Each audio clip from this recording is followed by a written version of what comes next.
welcome to the deep dive. So today, we're going to be talking cameras. Sounds good. Specifically, we're going to be diving into this article I found called From Flagship to First Camera: Why the Panasonic Lumix G9 is Perfect for Beginner Photographers in 2025. Interesting. Yeah, so basically the idea is that this camera, the G9, was like the top-of-the-line model back in 2017 when it was released. Okay. But now, in 2025, it's making a comeback. As a what? A beginner camera. Yeah, that's what's so interesting about it. Huh. Okay. The article argues that because you can now find it in a much more affordable price, I'm in used market. right, it's become like this unexpected gem for beginners. That makes sense, actually. A lot of those older pro-level cameras really were built to last. Exactly, and the G9 is no exception. It's like they don't make them like they used to. The article talks about how durable it is. Yeah, weather-sealed, sturdy construction, like a tank. Seriously. Yeah. Which is perfect for beginners who are still learning the ropes. You know? Like, you don't want to be afraid to take your camera out and experiment. Right. You don't want to be babying it all the time. I remember when I first started out, I was so nervous about damaging my gear. I probably missed out on some great shots just because I was too afraid to take my camera out of its case. Yeah, I get that. A camera that can take a bit of a beating is definitely a plus for beginners. Absolutely. And it's not just about the physical durability either. What do you mean? Well, the article also mentions how intuitive the G9's design is. Oh, yeah. All the buttons and dials are right where you'd expect them to be. Makes it super easy to learn the basics of photography. I think that's often overlooked. When you're starting out, you don't want to be fumbling around with complicated menus and settings. Exactly. You just want to be able to grab your camera and start shooting. Focus on the creative side of things, not the technical stuff. Now, let's talk image quality. Okay. The G9 has a 20.3 megapixel micro four thirds sensor. Mm-hmm. And I know megapixels are a big deal, but to be honest, I don't always understand what that means in practical terms. Yeah, a lot of people get hung up on megapixels. So can you break it down for me? Like, is 20.3 megapixels good? Yeah, it's more than enough for most beginners. It'll give you beautiful images that you can print and share without any problems. Okay, good to know. Yeah. Because I know there are cameras out there with like 50 or even 100 megapixels. Yeah, but those are really overkill for most people, especially beginners. Having too many megapixels can actually be a bit of a headache. The files are huge, they take up tons of storage space, and can slow down your computer when you're editing. So it's all about finding that balance between image quality and practicality. Exactly. And with 20.3 megapixels, you're definitely in a good spot. Plus, the article emphasizes that factors like lenses and lighting have a much bigger impact on image quality anyway. Oh, absolutely. Megapixels are just one piece of the puzzle. All right, so the G9's image quality won't hold me back as a beginner. That's good to know. Definitely not. Now let's talk about some of the more advanced features that the G9 offers.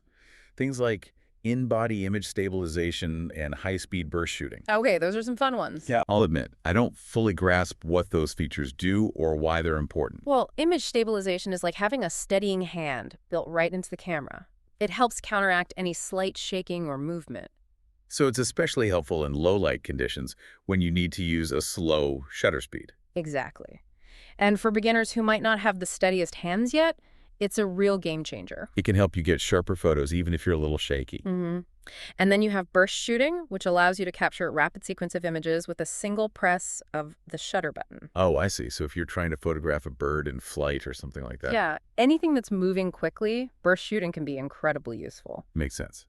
So basically, the G9 has all these features that I might not need right away as a beginner. Well, you never know. But they're there, and they give me room to grow as a photographer. Exactly, like having extra tools in your toolbox that you can experiment with as you gain confidence. But so the G9 is not just beginner-friendly. It's also like future-proof in a way. Absolutely. And here's another major advantage that we haven't even talked about yet. Oh, what's that? The G9 uses the Micro Four Thirds system. Okay. And that system has some real perks for beginners.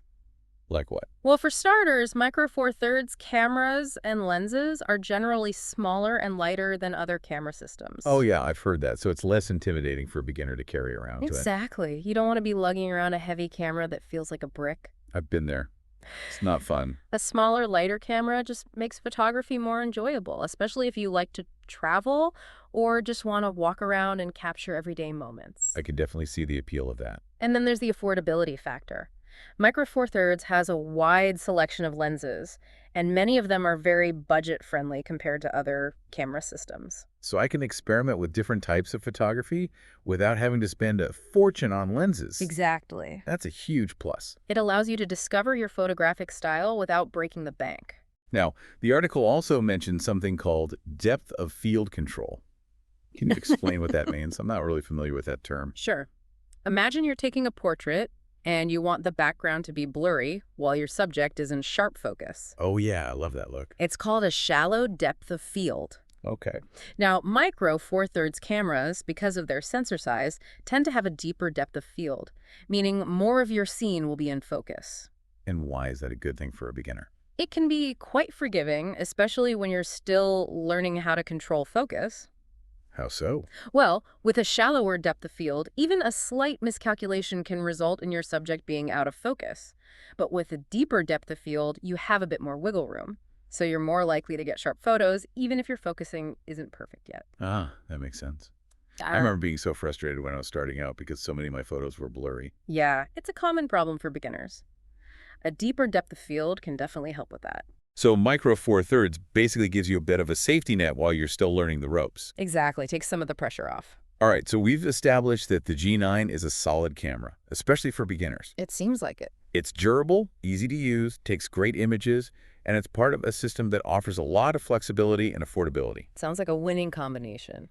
But what about lenses? I'm assuming the article has some recommendations for lenses that pair well with the G9? Oh, it does. They have a whole section on that. Actually, they've put together like a starter kit of lenses that are all budget-friendly and perfect for exploring different types of photography. Awesome. Let's hear it. What lenses do they recommend? Well, first up is, they start with the Panasonic Lumix G Vario 12-60mm f3.5 5.6 lens. Oh, okay. I think I've seen that one. Yeah, It's often sold as a kit lens with the G9, you right? got it. It's a real workhorse. So like a good all-around lens to start with. Exactly. It covers a wide range of focal lengths, from wide angle to short telephoto. So I could use it for landscapes, portraits, street photography, all sorts of things. Yep, it's super versatile. That makes sense. Yeah. I guess as a beginner, you don't really know what kind of photography you'll be into yet. True. This lens lets you experiment with different styles without having to buy a bunch of different lenses right away. I'm sold on that one. What's next? The article also recommends the Panasonic 25mm f1.7 lens.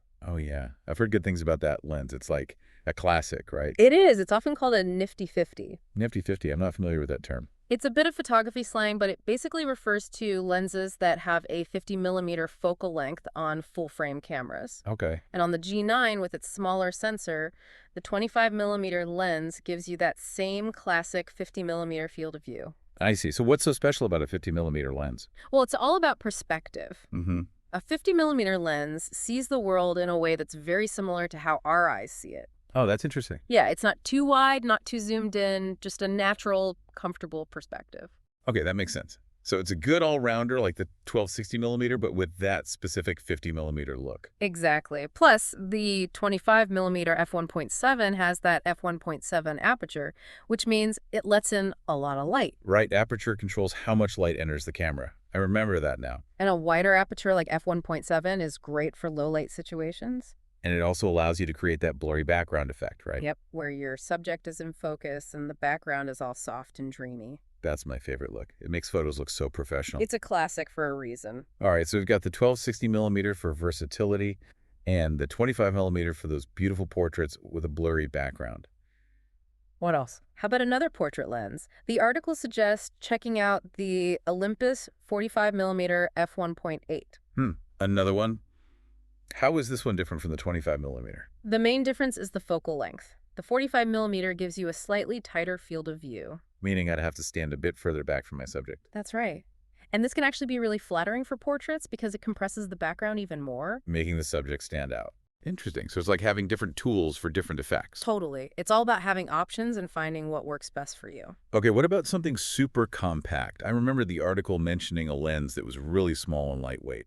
Ah, you're thinking of the Panasonic Lumix 12-32mm f3.5 5.6. That's the one. The pancake lens. Yep, it's tiny. You can easily slip it into your pocket. Perfect for travel. I hate carrying around a big, bulky camera bag. This lens makes it so easy to just grab your camera and go. And it's still a zoom lens, right? It is. You can go from wide angle to a decent zoom with this little guy. Wow, that's impressive technology. It really is. They've come a long way with lens design. Okay, so far we've got lenses for versatility, portraits, and everyday shooting. What about something for those shots where you want to get really close to the action, like wildlife photography or sports? Well, for that, the article recommends the Panasonic Lumix 35-100mm f4 5.6. The telephoto lens. That's the one. It gives you the reach you need to capture those faraway subjects. And it still maintains good image quality. It does. You'll be able to get those crisp, detailed shots even from a distance. I'm loving this lens lineup. It seems like there's something for every type of photography. And the best part is, all of these lenses are relatively affordable. I know, right? That's what's so great about the Micro Four Thirds system.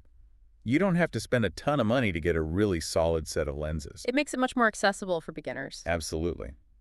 So to recap, we have the versatile 12-60mm kit lens, the classic 25mm Nifty 50 for portraits, the longer 45mm for those compressed portraits, the super compact 12-32mm for travel, and the telephoto 35-100mm for reaching those distant subjects. That's a pretty well-rounded collection, wouldn't you say? It is. I'm really impressed. Honestly, I'm starting to think the G9 might be the perfect camera for me. Well, it's definitely worth considering, especially if you're looking for something that's durable, easy to use, takes great images, and won't break the bank. I think you've convinced me.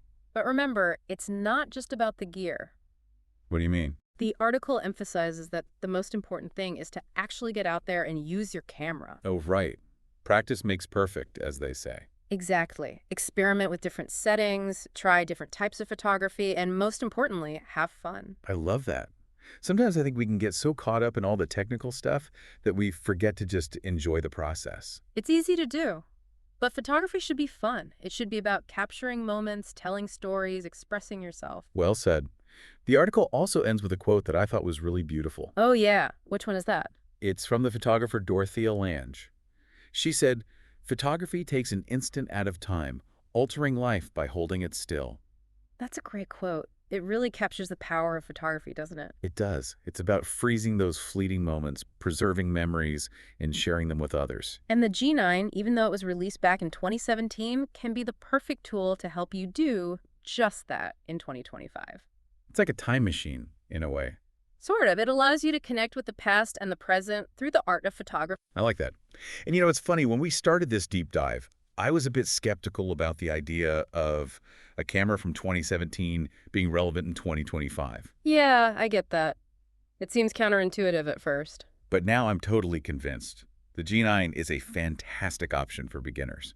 And it just goes to show that sometimes the best tools aren't always the newest ones. Absolutely. It's all about finding the right tool for the job.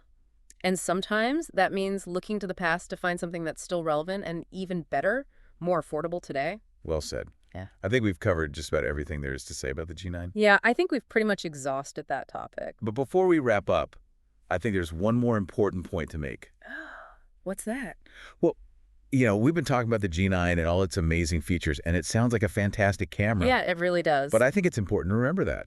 I think it's important to remember that there's no one-size-fits-all camera. Right, exactly. What might be perfect for one person might not be the best fit for another. That's so true. Everyone has different needs, different preferences, different styles. So even though we've been singing the praises of the G9 today, And rightfully so. it's still important to do your own research. Absolutely. Don't just take our word for it. Explore different options, read reviews, maybe even try out a few cameras if you can. Yeah, go to a camera store and get a feel for them in your hands. The most important thing is to find a camera that you connect with. One that inspires you to get out there and take photos. One that fits your budget, your lifestyle, and your creative vision. Exactly. It's not just about specs and features. It's about finding a tool that helps you express yourself and capture the world in your own unique way. Beautifully said. So, to our listeners out there who are just starting their photography journey, Welcome to the club. don't be afraid to experiment, to try new things, to make mistakes, That's how you learn? and most importantly, have fun. Absolutely. Photography should be enjoyable. If it's not fun, you're not doing it right. I couldn't agree more. All right, I think that about wraps it up for our deep dive into the Panasonic Lumix G9. Yeah, I think we've covered just about everything. We've explored its journey from flagship to first camera. It's impressive how relevant it still is. We've talked about its durable build, intuitive controls, and impressive image quality. And don't forget the advantages of the Micro Four Thirds system. Oh yeah, we covered that too. Affordability, compactness, a wide selection of lenses. It's a great system for beginners. We even gave some specific lens recommendations to get you started. And of course, we emphasize the importance of practice, experimentation, and finding your own unique style. Because at the end of the day, that's what photography is all about. Expressing yourself, capturing moments, and seeing the world through a different lens. Well said. So, to all our listeners out there, thanks for joining us on this deep dive. We hope you found it informative and inspiring. And until next time, happy shooting.